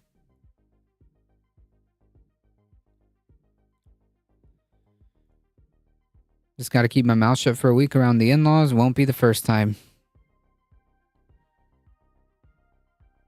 Sorry to hear that.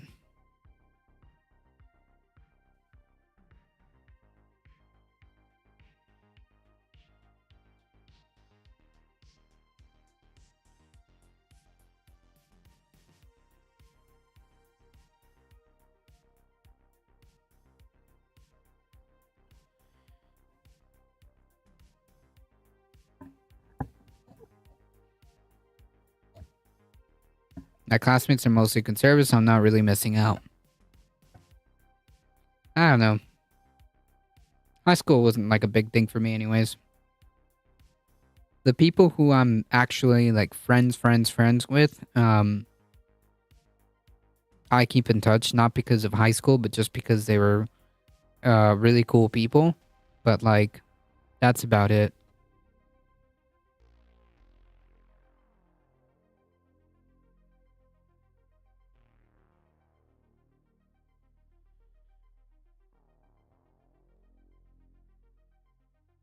The state Supreme Court said on Monday night in its opinion that going forward, its decision should not prohibit any woman who meets the medically necessary exception from obtaining an abortion without seeking a court order. Under the law, it is the doctor who must decide that a woman is suffering from a life-threatening condition during a pregnancy, raising the necessity for an abortion to save her life or to prevent impairment of a major bodily function. The law leaves to physicians, not judges, both the discretion and responsibility to exercise a reasonable medical judgment given the unique facts and circumstances of each patient. Hey, wouldn't the threat of not being able to have children anymore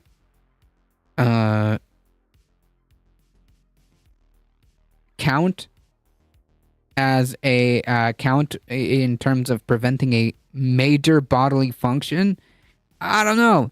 I think that like a major bodily function would be to be able to carry a child, right? Like that's kind of like a major bodily function. that you undergo, and not having this abortion severely threatened that because she wanted to have kids. In fact, she said that this was unfortunate. This was unfortunate, but she would be willing to try again because she wants to have a kid. They don't care if she's a liability to their cause. They just want her to go away, whether she can have more. Exactly. Exactly. It's almost like they don't see. It's almost like they don't see her as people.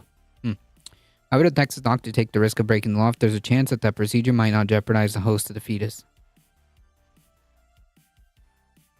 Why would a Texas doctor take the risk of breaking the law if there's a chance that the procedure might not jeopardize the host of the fetus? True. Clearly, the only acceptable outcome is either the child lives and the mother dies, and who cares, right? Earlier on Monday, Nancy Northup, the president and CEO of CRR, said that legal limbo has been difficult for Cox.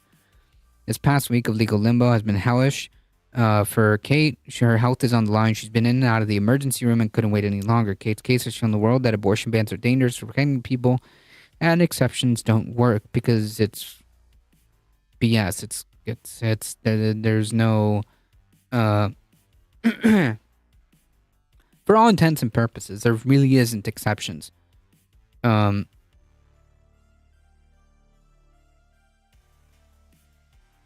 you saying they should only do it if it would kill the host? I'm assuming that's sarcasm. I'm taking it as sarcastic. That's kind of why I said the only acceptable outcome would be the only acceptable outcome would be the woman dying in this case. In other words, this exception puts a lot of risk on the doctor. Or, the person who could possibly die.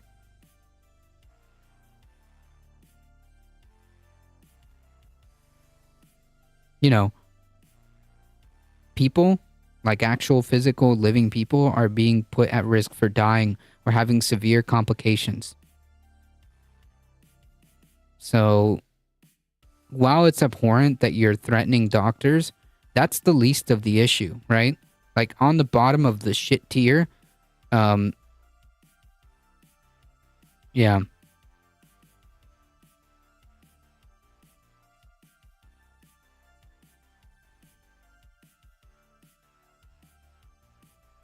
I think the mother is the one at risk, really. Exactly. Like, on the shit tier, I think, like, the person, like, the actual person matters, and their health and their life matters. I mean,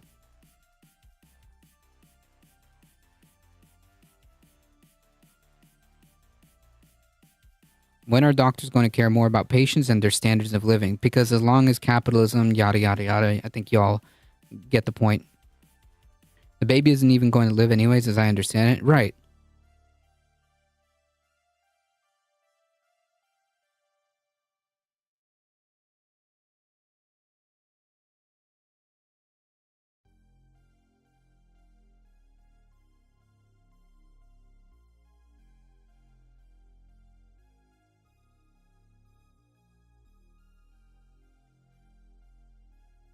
Kate has shown the world that abortion bans are dangerous for pregnant people and exceptions don't work. She desperately wanted to be able to get the care where she lives and recover at home surrounded by family. While Kate had the ability to leave the state, most people do not. And a situation like this could be a death sentence. What they're enforcing is emotional and psychological torture because she's going to lose the baby anyways. Right. Like, conservatives, like, literally want... They like, get off on the idea that this person is literally suffering and is going to have to, like, in their ideal, like, scenario, she's going to be forced to carry this fetus to term that isn't even going to survive. That's the point.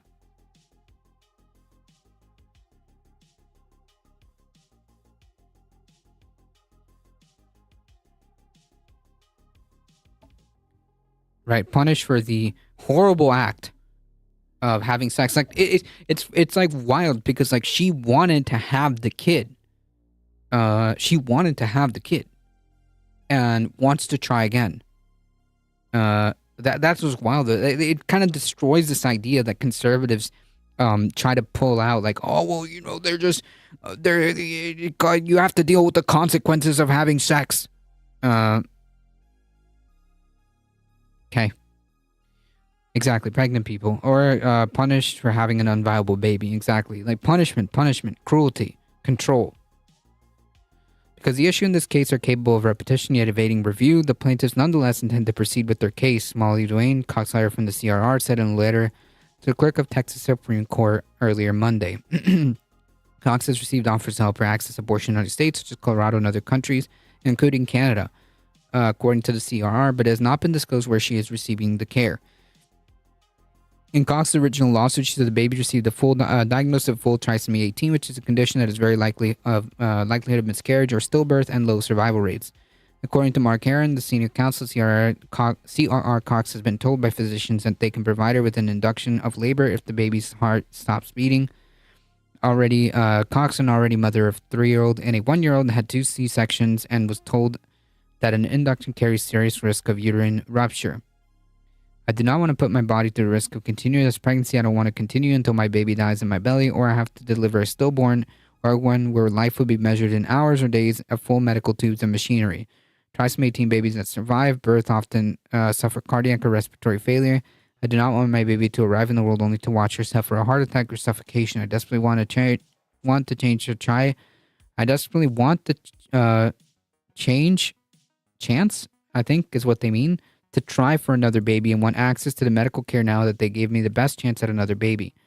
The CRR also alleged that Cox's health is at risk and she risks debilitating health complications if she continues her pregnancy, including potential loss of fertility. Yeah, I imagine even under the best of circumstances, losing a baby like this, it would be traumatic, so let's make it way, way worse. Yep. Texas has multiple abortion bans in place and is one of 16 that has ceased nearly all abortion services in the U.S. since the Supreme Court issued the decision overturning Roe v. Wade. Texas ban includes exceptions that allow for exceptions, quotation marks, that allow abortions in case of medical emergencies and fatal fetal diagnosis, but the doctors and patients claim in another lawsuit filed in March that they are unable to provide care or have been denied care respectively under these laws. Under Texas bans, it is up to a second-degree felony to perform or attempt an abortion, punishable by up to life in prison and a fine of up to $10,000. The law also allows private citizens to sue anyone who aids and abets an abortion. Yeah. So, I mean, this is about as dystopic as it gets, right? This is literally the dystopian scenario, the inevitable dystopian scenario that we were going to see coming out of these policies.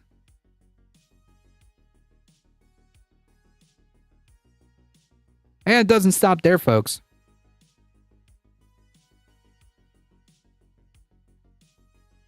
It does not stop there. Kentucky woman seeking court approval for abortion learned her embryo no longer has cardiac activity.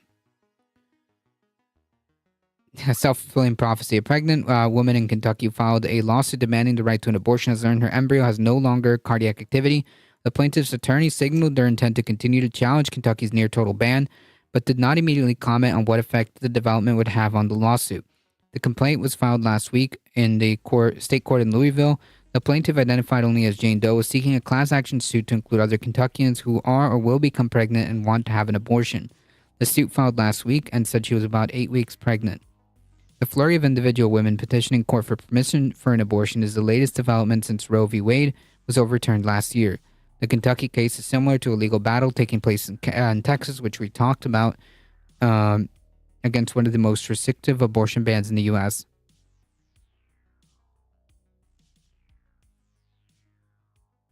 Republicans' big talking point was death panels. Now they have their own death panels. Right, which is the point. They don't care. The point was that they wanted their death panels, right? But unlike Texas, the Texas case, little known as about the Kentucky plaintiff, her attorneys have insisted they would fiercely protect her privacy, stressing that Jane Doe believes everyone should have the right to make decisions privately and make decisions for their own families.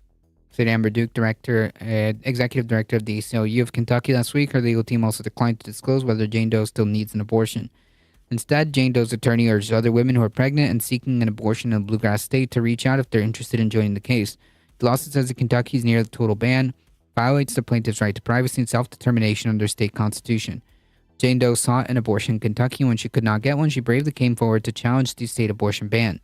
So the ACLU Reproductive Freedom Project Deputy Director Bridget Amari said in a statement, although she has decided to have an abortion, the government denied her the freedom to control her body. Countless Kentuckians face the same harm every day as a result of the abortion ban. According to court documents, Jane Doe has a medical appointment December 8th after the lawsuit was filed, with no cardiac activity was discovered after an ultrasound was performed. In the Texas case, the mother of two had been seeking court permission to end her pregnancy. We went through this.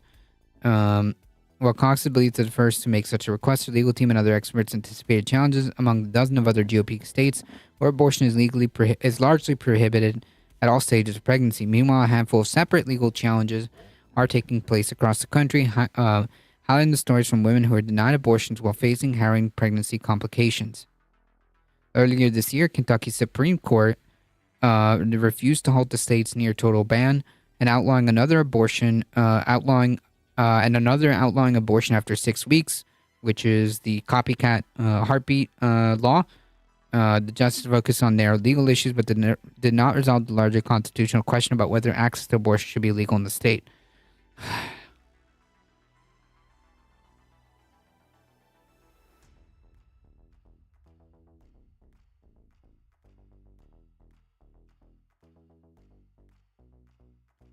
They are monsters. They are.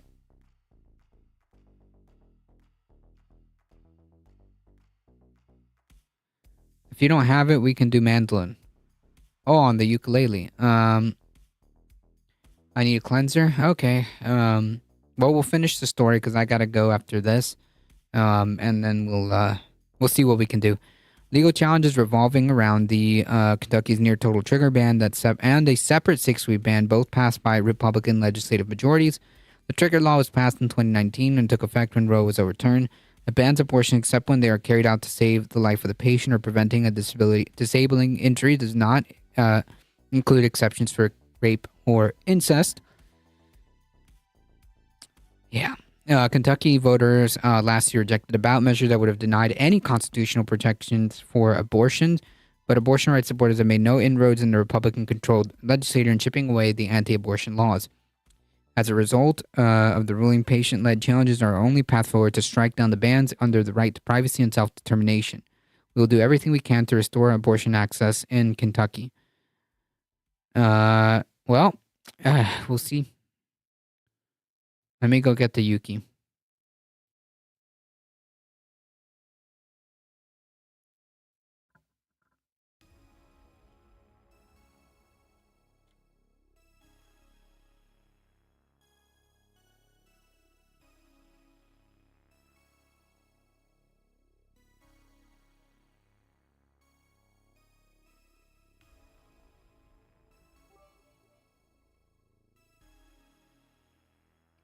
Eat with the 13 biddies. Thank you so much. I appreciate it.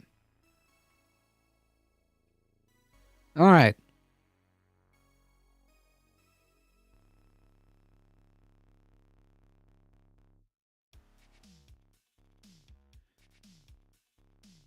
All right, we got through all the important stories. Let me go grab the Yuki and I'll be right back.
I mean, it sounds okay.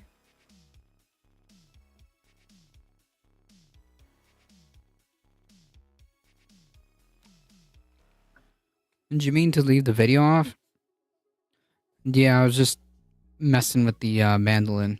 I think it's a little bit out of tune. I mean, not the mandolin, the ukulele. Alright, let's see. I mean, it sounds close enough.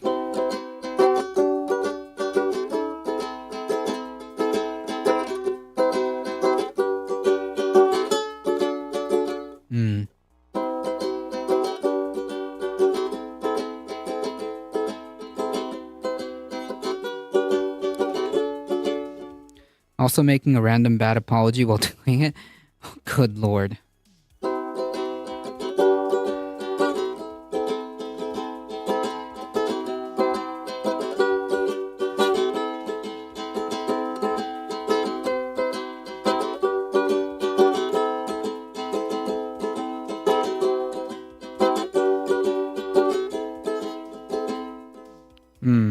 Okay, that sounds like something.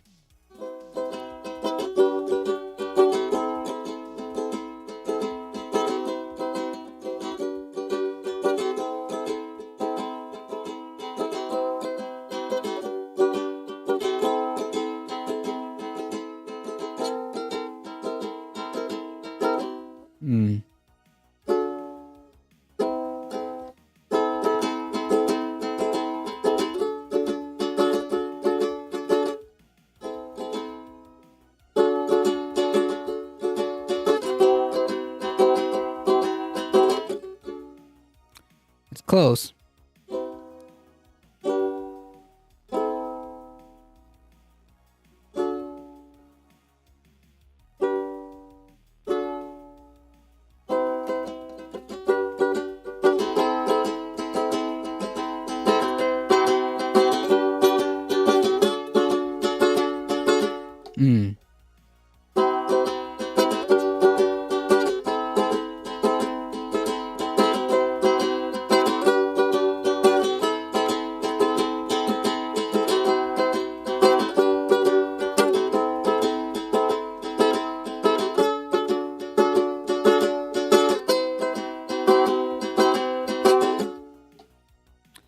I feel like I'm getting close.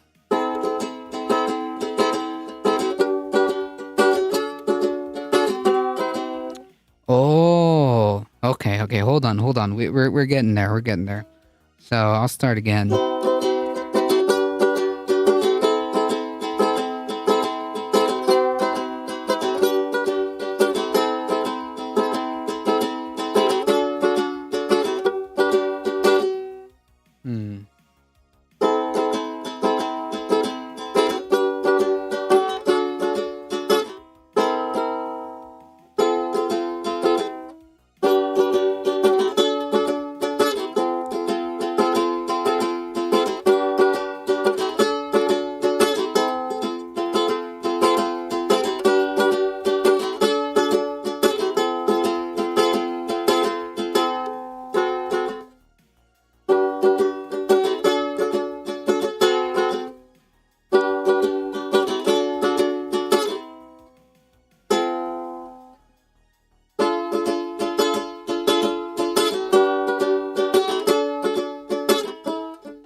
Yeah, there we go. Yeah, it is fun in here, isn't it? So I think I have it.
Hey, that sounds like a riff to me.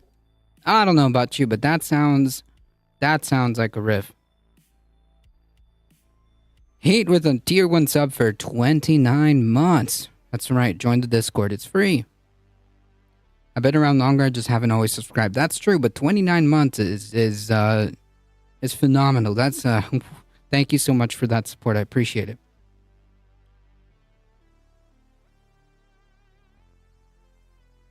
It's pretty. Hey, see, I've got, you know, I don't know. I think that the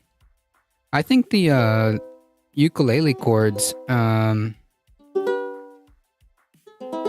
think the ukulele chords are easier for me. They're closer to guitar than a mandolin is closer to the guitar, if that makes sense. I should just buy you a pizza, it's cheaper. Ah!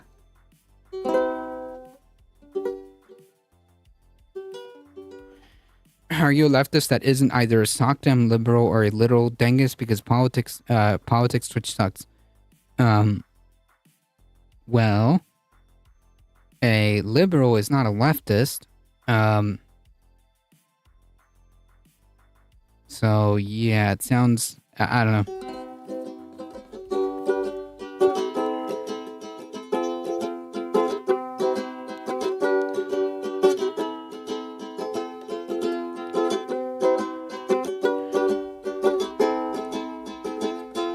Oh, well, hey, look, that actually kind of flows, doesn't it?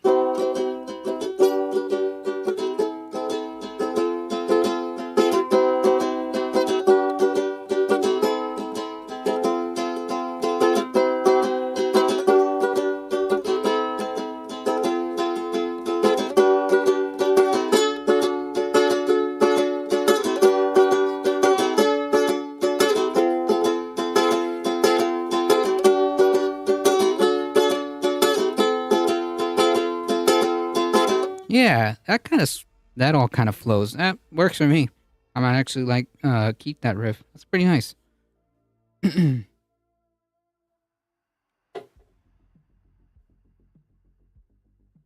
See, that's what I need to inspire me to play and pick up the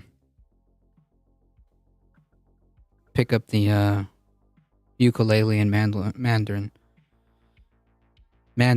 not mandarin. Liberals are left wing of capital. So by definition, they're not really left wing, are they? That doesn't make any sense.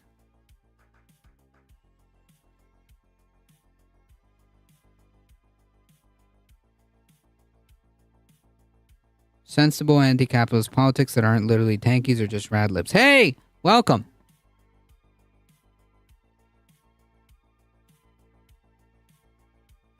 Yes, movie night ad. Okay, you're right. So, as Mouselander and Heat posted, yes, I am ready for dinner. I'm hungry.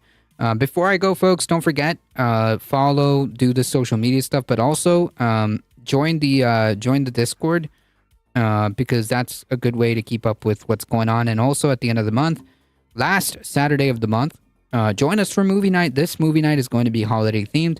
I'm thinking The Nightmare Before Christmas. I'll make more announcements. If I can't remember to make the announcement today, I'll post it tomorrow. But yeah, join the Discord and hang out. And there will be a movie night at the end of the month, the last Saturday of the month. In this case, it happens to be the 30th, I believe. That is the last Saturday of the month. So join us, holiday themed movie. I'm thinking The Nightmare Before Christmas. I will post an announcement on the Discord tonight or tomorrow if I remember. But yeah, join us. As always, folks, don't forget to hit the follow button. It really does help us out. Subscribe to the YouTube channel, like the stream, do all the stuff. Pumpkin scream in the dead of night. Halloween. Yes. So, happy holidays. If I don't see you, no problem. Appreciate that, Hambliss. It's very Christmassy, and it's also like Halloween themed, right?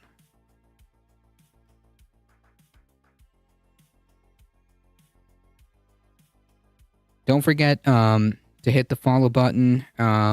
do all the social media stuff, like the stream, spread the word far and wide. We're here Monday through Thursday, 5 p.m. Eastern time. I'll be back tomorrow. Thank you guys so much. Thank you, Michael Hassler. Thank you, Heat, for keeping it chill in the chat. I appreciate all of you. Thank you for the subscriptions, the biddies, the follows. You guys are what makes this channel grow. As always, folks, please stay safe. Please take care of each other. I love you all, and I hope to see you guys in the next one tomorrow, 5 p.m. Eastern time. Subscribe to the YouTube, like the stream.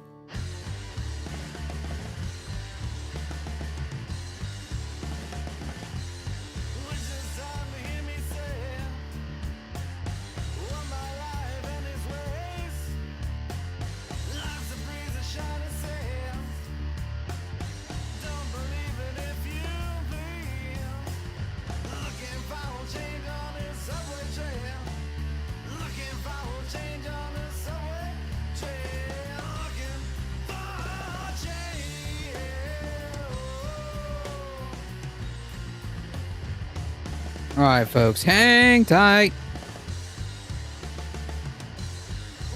We're heading out in 5, 4, 3, 2, 1. See ya. Bye-bye.